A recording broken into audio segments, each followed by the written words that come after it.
KB news ಜನರಿಗಾಗಿ ಜನರಿಗೋಸ್ಕರ. Mic ಮಗಲ್ದಾಗಿದೆ. ಈ ಹೋರಾಟ ಇಡೀ ರಾಜ್ಯದಲ್ಲಿ ಅಷ್ಟಲ್ಲ ರಾಜ್ಯಾದ್ಯಂತನೂ ಹೆಸರುವಾಸಿಯಾಗಿದೆ. ಇಂಥ ಹೋರಾಟ ಕರ್ನಾಟಕದಲ್ಲಿ ಹಿಂದೆಂದೂ ಆಗದ ಹೋರಾಟ ಈ ಹೋರಾಟ ಆಗಿದೆ. ಇಲ್ಲಿ ನಮ್ಮ ಸಕ್ಕರೆ ಸಚಿವರು ಉತ್ತರತನದ ಹೇಳಿಕೆಯನ್ನು ನೀಡಿ ನಮ್ಮ ಹಾವೇರಿಯಲ್ಲಿ ಕೊಟ್ಟರು. ಮೈಕ್ ಮಗಲ್ದಾಗಿದೆ.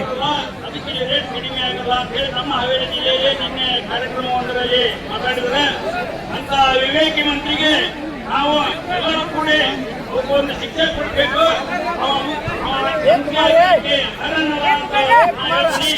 ಈ ಹೋರಾಟ ಎಂದೂ ಇನ್ನು ಸರಿಯಲ್ಲ. ಈ ಹೋರಾಟ ಯಶಸ್ವಿಯಾಗುತ್ತೆ.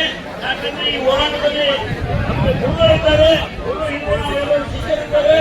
ಈ ಹೋರಾಟ ಇಡೀ ರಾಜ್ಯಾದ್ಯಂತ ಯಶಸ್ವಿಯಾಗಿ ನೆರವೇರುತ್ತೆ. ಈ ರಾಜಕಾರಣಿಗಳು ಹೊಟ್ಟೆ ಅನ್ನ ತಿಂದಿದ್ರೆ ಅವ್ರ ಬಗ್ಗೆ ಬರ್ತಿದ್ರು, ಅವರು ಹೊಟ್ಟೆ ಅನ್ನ ತಿನ್ನಲಿಲ್ಲ, ಅವ್ರ ಬೆಲೆ ತಿನ್ನೋದಾಗುತ್ತದೆ. ಈ ಹೋರಾಟಕ್ಕೆ ಅವರು ರಾಜಕಾರಣಿಗಳು ನಿಜವಾಗಿ ಇರಲೇಬೇಕಲ್ಲ. ಅಕ್ರಮ ಸರಿ ಗಟ್ಟಿ ಒದಗಿ ಅಂತಂದು ಅವ್ರಿಗೆ ನಾವು ಅಧಿಕಾರದಾಗ ನಮ್ಮ ಕೈಗಾರಿಕೆಗಳು ಹಿಂದಿಂದ ಅಡ್ಡಾಡುವ ಮಾಡ್ತಾರ. ಈ ಅಧಿಕಾರ ಬಂದಿದ್ದ ಹಿಂದೆ ಹೋಗಿ ಬಜೆಟ್ ನಿಂತಾರ. ಈ ಬಜೆಟ್ ಅಂದ್ರೆ ಈಗ ನಮ್ಮ ಮೋಸ ಮಾಡಕತ್ತಾರ. ಇರೋ ಹೊರ ಅವರು ರಾಜಕಾರಣಿಗಳು ಮಾಡ್ತಾರ. ಆ ರಾಜಕಾರಣಿಗಳಿಗೆ ನಾವು ಯಾವತ್ತೂ ಹೋಗಿ ಹಾಕ್ತಾರೆ.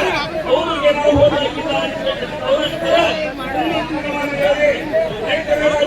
ಶಕ್ತಿ ನಮ್ಮಲ್ಲಿ ಐತೆ ಅಂತ ಹೇಳಿ ನಮಸ್ಕಾರ.